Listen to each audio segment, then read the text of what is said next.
So hey guys, welcome back to my two videos. तो इस video में दोस्तों डिस्कस करने वाले हैं यहाँ पर कुछ इंपॉर्टेंट कंपनीज को और उनसे रिलेटेड कुछ इंपॉर्टेंट अपडेट्स हैं जिसकी बात करेंगे इस वीडियो में। तो चलिए दोस्तों वीडियो की शुरुआत करते हैं। सबसे पहली कंपनी की बात करते हैं। पहली कंपनी का नाम है KPI green energy limited. But इसको डिस्कस करने से पहले दोस्तों, अगर आपने अभी तक चैनल को सब्सक्राइब नहीं किया है तो चैनल को सब्सक्राइब करके बेल आइकन को प्रेस कर लो और टेलीग्राम चैनल को भी ज्वाइन कर लो, जिसका लिंक आपको डिस्क्रिप्शन में देखने को मिल जाएगा। और एक डिस्क्लेमर भी है, जो भी कंपनी से रिलेटेड न्यूज़ एंड अपडेट्स हम लोग कवर करेंगे वो सारी न्यूज़ एंड अपडेट्स सिर्फ और सिर्फ एजुकेशन पर्पज़ के लिए, सीखने के लिए है। तो इसको किसी भी तरह का इन्वेस्टमेंट एडवाइस मत समझना, आप खुद से रिसर्च और एनालिसिस भी कर सकते हैं।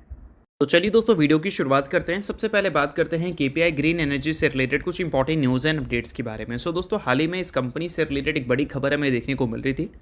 खबर दोस्तों यहाँ पर यह है कि कंपनी को एक और कॉन्ट्रैक्ट मिल चुका है। कॉन्ट्रैक्ट की अगर हम साइज़ की बात करें तो 489.17 करोड़ का ये कॉन्ट्रैक्ट है। फ्लोटिंग सोलर ईपी से कॉन्ट्रैक्ट कंपनी को मिलता हुआ दिखा है।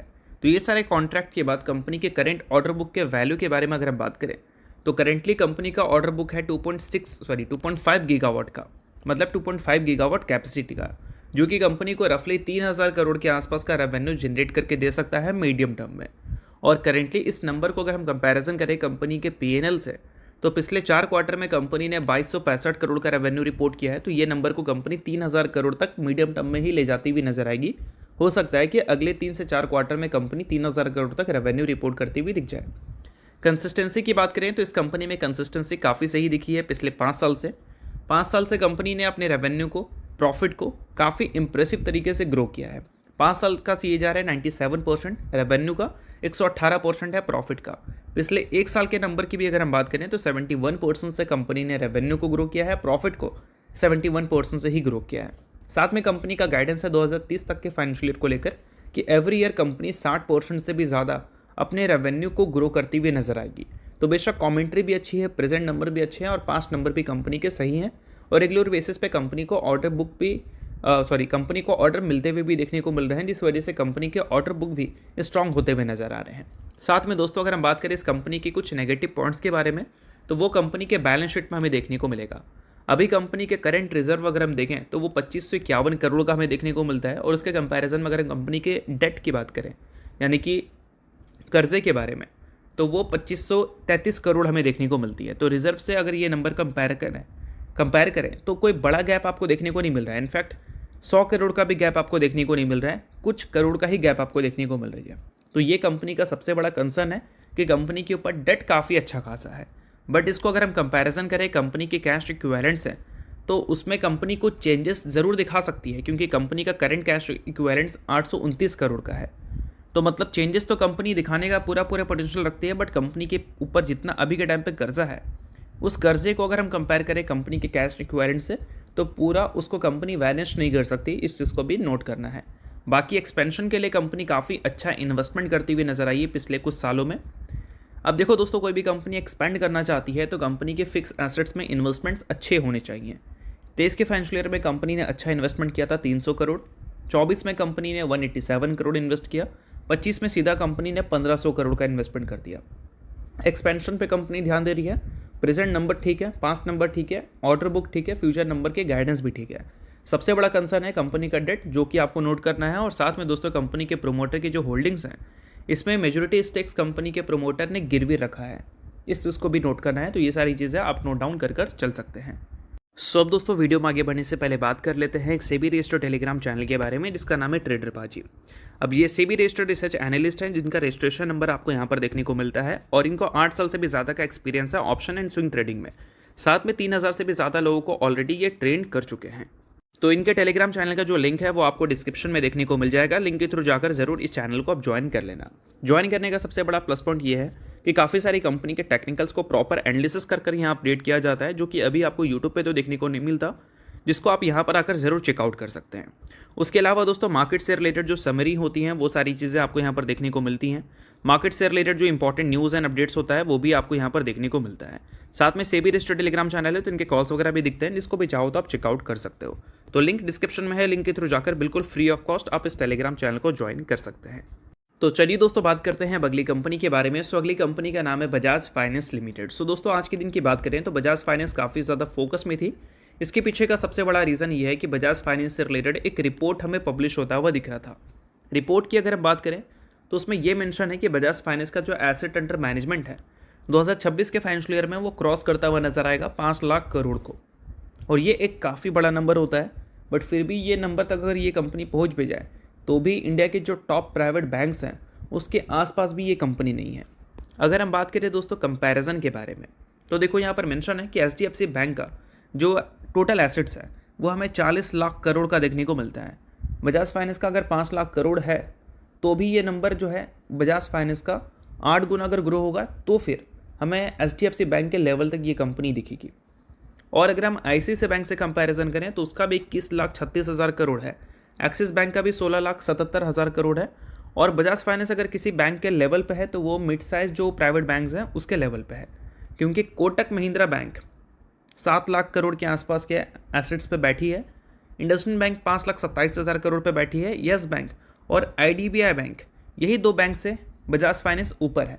यस बैंक का 4.29 लाख करोड़ है और आईडीबीआई बैंक का 4.16 लाख करोड़ है।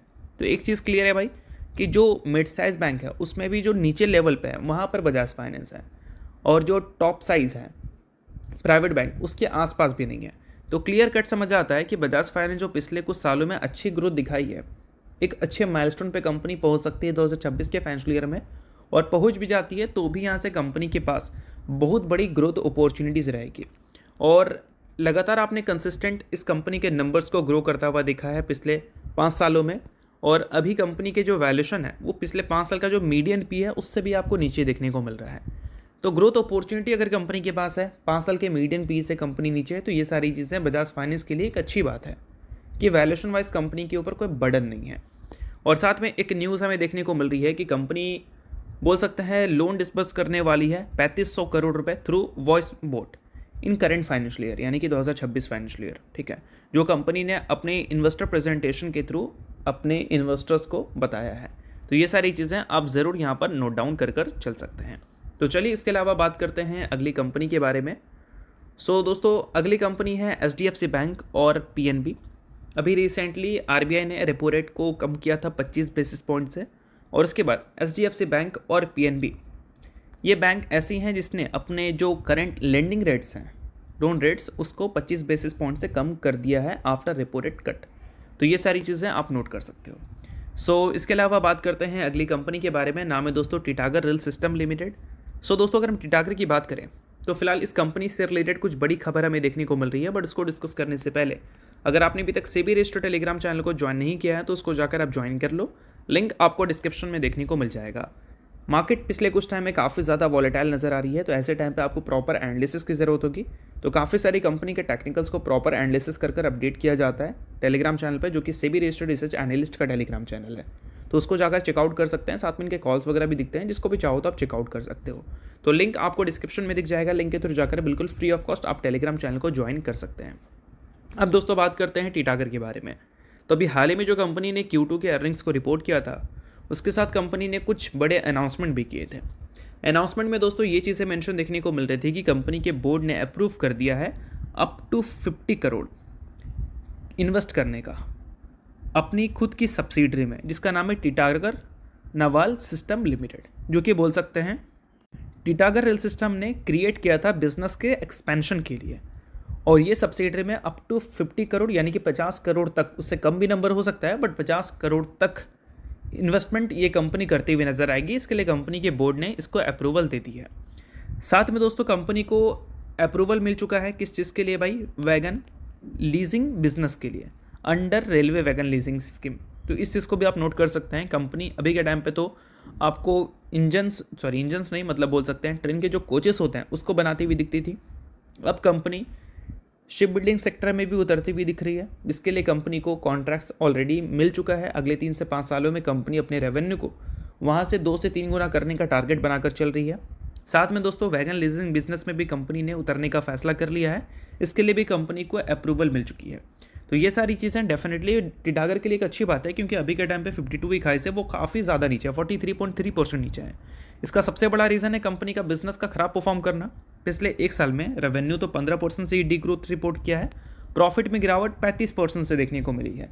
तो ये खराब जो बिजनेस परफॉर्मेंस है, यही वजह से कंपनी की परफॉर्मेंस में इम्पैक्ट दिखी है। और ये जो बिजनेस की न्यूज़ कंपनी दे रही है हमें, इससे क्या है कंपनी के रेवेन्यू एंड प्रॉफिट में एक ग्रोथ पोटेंशियल देखने को मिलेगा। और वो सारी चीज़ें अगर अच्छी रहती हैं, कंपनी का सेल्स एंड प्रॉफिट दोनों पॉजिटिव में कन्वर्ट होता है, तो ऑब्वियस सी बात है कि ये सारी चीज़ों से कंपनी में कुछ रिकवरी दिख सकती है। बट चीज़ें सिर्फ एजुकेशन पर्पज़ के लिए, इसको रिकमेंडेशन की तरफ मत लेना, आप खुद का रिसर्च और एनालिसिस भी चाहो तो कर सकते हो। तो चलिए इसके अलावा बात करते हैं अगली कंपनी के बारे में। नाम है दोस्तों Ajmera reality and infra limited. Recently company के बोर्ड ने 1:5 के रेशो में स्टॉक स्प्लिट की अनाउंसमेंट की थी अपने लिक्विडिटी को एनहांस करने के लिए। सो अगर आप इस कंपनी के शेयर होल्डर हैं तो बेशक इस न्यूज़ को आप नोट कर सकते हैं। शेयर होल्डर नहीं है आप इग्नोर कर सकते हैं, न्यूज़ थी इस वजह से मैंने बता दिया, बाकी ये किसी भी तरह का रिकमेंडेशन नहीं है। तो होप करता हूँ ये वीडियो आपको अच्छा लगा। वीडियो लाइक कीजिए, सब्सक्राइब कीजिए। वीडियो के लिए बहुत बहुत शुक्रिया।